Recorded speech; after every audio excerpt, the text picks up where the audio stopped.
Hey guys, welcome back to our channel. కొత్తలు ఎవరైనా ఉంటే సబ్స్క్రైబ్ చేసుకోండి.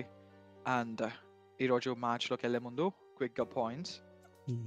నేనే అఖిల్కి 9, వాడితో నాకు పాయింట్ 8. కాదు. నాకు 9 నీకు 8 కాదు. నాకు 10 నీకు 9. ఓ, మనం 9 ఉండేనా నిన్న? ఓకే. సో అఖిల్కి 10, నాకు 9. ఈరోజు ఒక రకంగా హారిబుల్ డే అని చెప్తా, ఎందుకంటే ఇద్దరు ఫేవరెట్ టీమ్ ఎస్ఆర్హెచ్. ఆరెంజ్ కూడా వేసుకున్నా మొత్తం ఓడిపోయింది. నిన్న టాస్ అదే రాక్ పేపర్ సీజర్స్ విన్ అయ్యి కూడా ఒకవేళ ఆరెంజ్ ఆర్మీ తీసుకుంటే ఓడిపోతారేమో అని చెప్పి జీటీ తీసుకున్నాడు. అయినా ఓడిపోయింది. జీటీ తీసుకున్నందుకు ఏదో బ్లాక్ ప్లాన్ వేసి ఉంటాడు. జీటీ విన్ అవుతుంది, పాయింట్ రావాలని జీటీ నిన్ననే తీసుకున్నావు చెప్పిన కదా. పాయింట్ వచ్చినా బాధ అవుతుంది ఆ పాయింట్ అని. పాయింట్ రావాలనే తీసుకున్నావు అదే జీటీని. అంతే. ఓకే, మ్యాచ్ రివ్యూలోకి వెళ్ళిపోదాము వితౌట్ ఫర్దర్ డ్యూ. అండ్ ఈరోజు జరిగిన match SRH versus GT. So scores అవసరం లేదు, జస్ట్ ఇండివిజువల్ స్కోర్స్ చూద్దాం. టీమ్ స్కోర్తో ఎట్లా నా వల్ల అవ్వట్లే. బాయ్, నువ్వే నాది కూడా చెప్పేసి. ఇక్కడ అందరూ ఓకే ఆడిండ్రు. ఏదో అట్లా కంటిన్యూస్గా వికెట్స్ పోతానే ఉన్నాయి. లైక్ ఇట్లా పార్ట్నర్షిప్ వస్తుంది, వికెట్స్ పడ్డాయి, పార్ట్నర్షిప్ వస్తుంది, వికెట్స్ పడ్డాయి. సేమ్ కాకపోతే పార్ట్నర్షిప్ ఎక్కువ వస్తుంది అనుకుంటే ఎక్కువ రాకుండా కొంచెం like 20 runs 30 runs partnership. Starting head wicket పడ్డది. తర్వాత ఇషాన్ కిషన్, అభిషేక్ శర్మ కొంచెం మంచిగా ఆడుతున్నాడు, వికెట్. తర్వాత నితీష్ రెడ్డి, ఇషాన్ కిషన్ కొంచెం పార్ట్నర్షిప్ చేస్తున్నాడు, వికెట్. తర్వాత మన బిగ్గెస్ట్ పెద్ద పార్ట్నర్షిప్ ఏంది అంటే నితీష్ రెడ్డి, క్లాసన్ మధ్యలో 50 పార్ట్నర్షిప్, ఎగ్జాక్ట్గా 50 రన్స్. తర్వాత సాయి కిషోర్ ఇట్లా గాడ్ని ఇట్లా మొత్తం ఇట్లా మొక్కిండి, ఇట్లా వేసిండు, అయిపోయి వికెట్ పడ్డది. అప్పుడు క్లాస్ బిగ్ హిట్కి వెళ్ళకుండా ఆపుకొని ఉంటే మంచిగా ఉండేది. లేకపోతే ఆ బాల్ అట్లీస్ట్ తాకినా 6 పోతుండే. కానీ నాకు తెలిసి మ్యాచ్ చూస్తున్నప్పుడు 130 స్కోర్ వస్తే చాలేమో, అంతే వస్తుందేమో అనుకున్నా. కానీ కమిన్స్ వచ్చి లాస్ట్లో కొట్టిండు. నాకు ఒకటి అర్థం కాదు ఏంటంటే, కమిన్స్ కొట్టిండు, వేరే వాళ్ళు ఎందుకు కొట్టలేకపోయారు బ్యాట్స్మెన్ అని అనిపించింది. అట్లీస్ట్ 3 మ్యాచ్లు ఓడిపోయినావు, 4 మ్యాచ్ లైన్గా ఓడిపోయింది. అంతే. ఓకే, నీ బౌలింగ్ గురించి చెప్పు. బౌలింగ్ సిరాజ్ మంచిగా చేసిండు, 4 వికెట్స్. అది కూడా మెయిన్ వికెట్స్ తీసుకున్నాడు. లైక్ ఇద్దరు ఓపెనర్స్ వికెట్స్ తీసుకుంది సిరాజ్. ఇంకా తర్వాత అనికేత్ వర్మ వికెట్ కూడా తీసుకున్నాడు. అండ్ ఒక Simarjeet Singh and Prasidh Krishna like last 2 matches నుంచి ఫామ్ను అట్లానే కంటిన్యూ చేసుకుంటూ వచ్చిండు. ఈవెన్ సాయి కిషోర్ కూడా ఫస్ట్ మ్యాచ్ నుంచి ఫామ్లోనే ఉన్నాడు, అండ్ ఈ మ్యాచ్ కూడా. వాడు ఇప్పుడు బ్యాటింగ్, ఎస్ఆర్ఎస్ బ్యాటింగ్లోనే ఒకటి చెప్తా బాయ్ నీకు. వాడు ఎవడో ఆన్లైన్లో ఏమన్నాడు అంటే, నవరాత్రి అయిపోతుంది, నవరాత్రి అయిపోయినప్పుడు కాటరమ్మ కొడుకులు వస్తారు, ఇచ్చి పడిస్తారు అంటే నాకు ఇక్కడ నుంచి హోప్ వచ్చింది. అరే వీడు ఇట్లా అన్నాడు, ఈ పిచ్చోడు అన్న మాట నిజమైతే బాగుండు అని చెప్పి. కానీ పిచ్చోడి మాటలు నిజం కాలేదు, ఓడిపోయినాం మళ్ళీ. బ్యాట్స్మెన్ బ్యాటింగ్లో మళ్ళీ ఎస్ఆర్హెచ్ మంచి బౌలింగ్ వేసింది. లైక్ స్టార్టింగ్ 4 ఓవర్స్ అసలు సిమర్జిత్ సింగ్ని ఇంపాక్ట్ ప్లేయర్ అనగానే నాకు తేడా కొట్టింది. అక్కడ ఎంత కోపం వచ్చిందంటే అంత కోపం వచ్చింది. వాడు ఎందుకు ఇంపాక్ట్ ప్లేయర్ అని. ఫస్ట్ 5 ఓవర్స్ ఎంత బాగా వేసాడంటే బౌలింగ్, ఆ ఒక్క ఓవర్తో మొత్తం మ్యాచ్ని టర్న్ చేసి పడేశాడు సిమర్జిత్ సింగ్. ఆ ఒక్క ఓవర్ 2 ఓవర్స్ ఇవ్వడానికి సిమర్జిత్ సింగ్ అవసరమా అసలు? ఎంత వేస్ట్ గాడు అంటే వానికి, అంటే వాని బౌలింగ్ బాగుంది, కానీ లెంత్ అనేది ఒకటి ఉంటుంది. ఆ లెంత్ కరెక్ట్ మెయింటైన్ చేయాలి. ఆ లెంత్ ఎట్లా పడితే అట్లా వాషింగ్టన్ సుందర్ కూడా కొట్టిండు.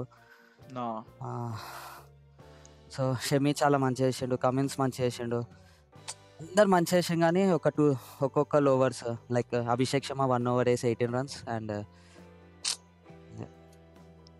బ్యాట్స్మెన్ గురించి ఏం మాట్లాడవా? బ్యాట్స్మెన్ నాకు మాట్లాడాలని లేదు. సరే, ఈ మ్యాచ్ మనం కొంచెం డిప్రెషన్లో ఉన్నాం కాబట్టి ఈ డిప్రెషన్ నుంచి బయటికి వద్దాము, ఇది అన్షూర్ చేస్తా. So usual rock paper scissor, కానీ రాక్ పేపర్ సీజర్ ముందు వెళ్ళే ముందు పాజ్. ఇక వరకు చూసినట్టయితే please like, share and subscribe. And మీకు ఏమైనా సజెషన్స్ ఉంటే కింద కమెంట్స్లో మెన్షన్ చేయండి. అండ్ ఎంకరేజ్ చేస్తూ ఉండండి. అండ్ సబ్స్క్రైబ్ చేయడం మాత్రం మర్చిపోకండి చూస్తున్నట్టయితే. ఆ టార్గెట్ 69 ఉండే, నిన్న మాట్లాడుకున్నాం. కాకపోతే ఆ దానికి టార్గెట్ డబల్ అయింది, క్రాస్ చేసి డబల్ చేసాం అనమాట. ఎన్ని 127. సో మా next target 250. Okay, back to rock paper scissor. రేపటి game Mumbai Indians versus RCB. So రెడీయా? యూజువల్ కౌంట్ డౌన్ ఇచ్చేసుకో. 3, 2, 1 రాక్ పేపర్ సీజర్ షూట్. పోయిన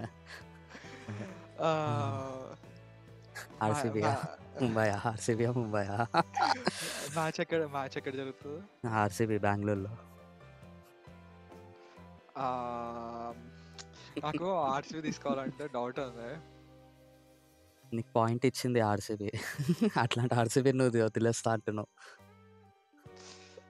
ఆర్సీబీ ఓకే నా ముంబై. రేపు మ్యాచ్ ముంబైలో.